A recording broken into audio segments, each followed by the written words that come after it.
There's an application going before the City of Kelowna to take a development 9 stories up here. That's twice what the zoning would allow, and it's just one of several in the South Pandosy area. What the KLO Neighbourhood Association is worried about is the pace of the overall development.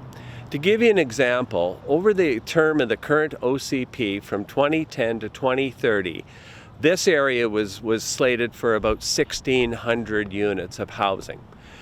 The reality is that over that time, we will probably hit 6,000. That's 12,000 people, that's 10,000 vehicles. And that's putting enormous pressure on our infrastructure. A lower mainland developer has bought out Central Trailer Park, and they plan on, ripping out all of those affordable housing units and putting in God knows how many units, So what we are really asking City Council to do is to just take the foot off of the accelerator for a little while. If we're not saying stop development, that's not what we're saying. We're not saying put the foot on the brakes. We're saying let's take our foot off the accelerator. Let's do a plan. They're just building more and more condos, and I think that it's kind of going to get to a stressful point for a lot of people. It already is. Yeah. So, yeah, I mean, it looks nice. Hey?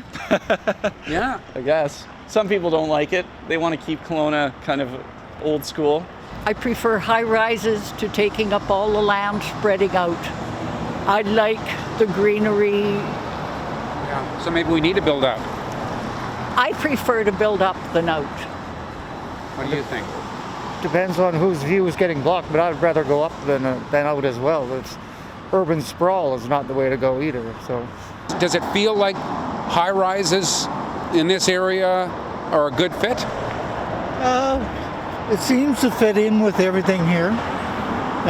It's an enjoyable walk because there's a lot to look at, and And if there's more high rises, that's okay with you?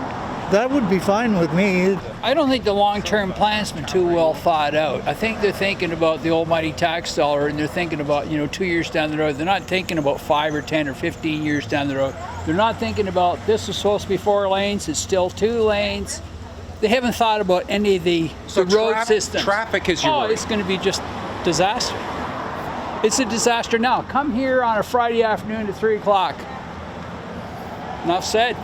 For the poor people in the upper and lower Mission that have to come through here, you come through and you hit this big blob of another 4,000 units, 5,000 cars, and your commute times are going to be horrible.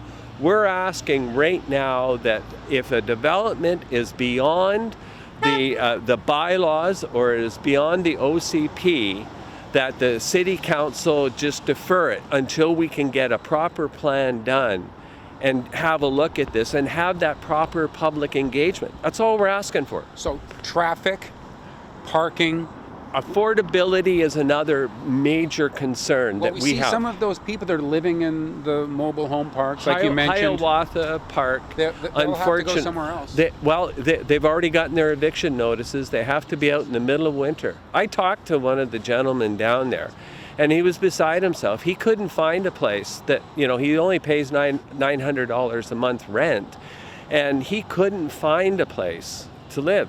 He thinks he might be living in his car this winter, and that's wrong. That's just plain wrong. We believe that there's another approach. It's called smart densification or distributed densification. And that's where you have smaller buildings, 4 or 6-story buildings in neighborhoods, along with row houses, townhouses, secondary suites. And you can achieve the same amount of densification at much less reduced infrastructure costs. Traffic is now dispersed over a wider area, so the traffic impacts are much less.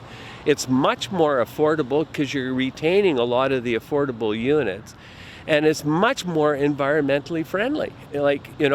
All we're asking council to do, take your foot off the accelerator. Let's look at this other approach, and I think that Kelowna, we have an opportunity of being one of the leading communities in Canada in community planning and community growth. We have that opportunity now. Well, thanks very much for sharing it with us.